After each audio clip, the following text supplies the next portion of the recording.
దయచేసి ఎందుకంటే ఇక్కడ పెద్దలు పోచారం శ్రీనివాస్ రెడ్డి గారు స్పీకర్గా పనిచేసిన వాళ్ళు కూడా చాలామంది ఉన్నారు. Cabinet is a collective decision. నేను చాలా సంవత్సరాల నుంచి సభలో ఉన్న తప్ప మంత్రి లేచి ఇంకొక మంత్రిని ప్రశ్నలు అడిగేటువంటి సంస్కృతి ఉండదు. బికాజ్ క్యాబినెట్ అనేది ఒక కలెక్టివ్ డెసిషన్. మంత్రి అనేది ఒక పోర్ట్ఫోలియో చూసినా అన్ని శాఖలకు సమానమైనటువంటి బాధ్యతను మంత్రి కలిగి ఉంటాడు.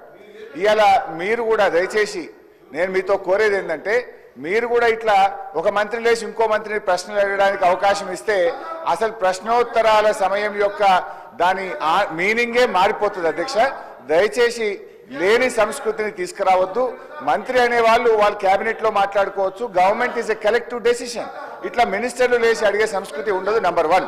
నంబర్ 2, గతంలో కూడా కోమటిరెడ్డి వెంకటరెడ్డి గారు అప్పుడు కూడా మంత్రిగా ఉన్నారు.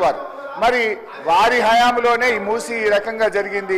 మీరు మంత్రిగా ఉన్నప్పుడు సరిగా చేసి ఉంటే ఈ పరిస్థితి ఎందుకు? కోమటిరెడ్డి వెంకటరెడ్డి హరీష్ రావు గారికి చెప్తున్నా, 21 సంవత్సరాల అనుభవం ఉన్న హరీష్ రావు గారిని అడుగుతున్నా, మీకు ఎల్పీ లీడర్ లేడు, నువ్వు డిప్యూటీ లీడర్వా శాసనసభ్యునివా? క్వశ్చన్ అవర్లో నిన్న కూడా నువ్వు బైక్ తీసుకున్నావు. మా స్పీకర్ మంచోళ్ళు కాబట్టి నీకు బైక్ ఇచ్చాను. నీ ఏ హోదాలు అడుగుతున్నావు? నువ్వు ఏ హోదాలో నువ్వు మాట్లాడుతున్నావు? నువ్వు ఏ హోదాలో గౌరవం? సార్ ఒక నిమిషం సార్, చాలా ఇంపార్టెంట్ ఇది ఫర్ ఎవర్. తెలంగాణ ప్రజలకు తెలవాలి సార్. తెలంగాణ ప్రజలకు తెలవాలి. తెలంగాణ ప్రజలకు ప్రతిపక్ష నాయకుడు సంవత్సర కాలంగా సభకు రాకపోవడం ఈ సభనే కాదు, తెలంగాణ ప్రజలని అవమానపరిచినట్టుగా ప్రజలందరూ అనుకుంటారు. అధ్యక్ష, ఈయన డిప్యూటీ లీడరా సార్? ఈయన కార్యవర్గం ఏర్పాటు చేసినా ప్రతిసారి ఈయన చెందుకిస్తున్నాము అంటే మిమ్మల్ని అంటలేను, ఆయన అడిగే హక్కు లేదు. ఆయన మామూలు ఎమ్మెల్యే మాత్రమే. అందుకనే గౌరవ చెప్తున్నా, నా బాధతోని నల్గొండ ప్రజల కడుపులో ఆవేదన, ఫ్లోరైడ్ మూసి నీళ్లు చచ్చిపోతున్నారు సార్. మధ్యలో పేదవాళ్ళు, డబ్బున్న వాళ్ళు హైదరాబాద్కి వచ్చిండు, డబ్బు లేని దళితులు గిరిజనులు నల్గొండలు చచ్చిపోతున్నారు. అంత కనికరం లేదు సార్ వీళ్లకు. ఎస్ఎల్బిసి సొరంగం 70% పూర్తి చేశాం. ఇరిగేషన్ మినిస్టర్గా ఉండి ఒక్కసారి సొరంగం రాలే. ఆయన నల్గొండ గురించి కానీ నా గురించి మరి మాట్లాడే హక్కు లేదు. అధ్యక్ష, ఆయన ఒక గౌరవ శాసనం చెప్పుడు మాత్రమే, డిప్యూటీ లీడర్ కాదు, సిఎల్పి సెక్రటరీ కాదు, లీడర్ లేడు వాళ్లకు. వాళ్ళ సార్ మాట్లాడేది.